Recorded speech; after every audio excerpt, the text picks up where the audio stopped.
Hello, we wanted to provide a quick recap of November as well as our outlook for the months ahead. The month started out with some selling. Markets were nervous.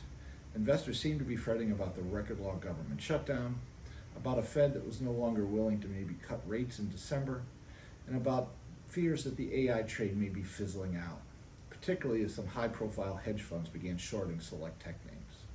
The result was that the S&P 500 really slid for the first 3 weeks of November. But then the government reopened and official government data began to be flowing again. Q3 earnings season finished strong, and several Fed officials gave speeches that seemed to suggest that a rate cut in December seemed prudent. The net result was that in the final week of trading, the S&P surged and really finished the month close to even, actually up about 30 basis points. Looking forward, the U.S. economy still seems to be stable.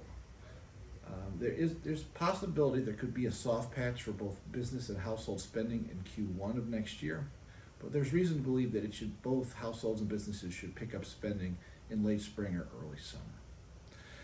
As we look at the S&P so far, it's already given us 17.5%, and further upside may be limited given that profit taking and rebalancing may take center stage in the final weeks of 2025. But as we look out over the course of next year, a stable and potentially improving economy, a good corporate profit outlook, and a broader set of companies and sectors that are likely to thrive next year is a good backdrop for patient equity investors. So that's our update for November as well as our outlook for the months ahead.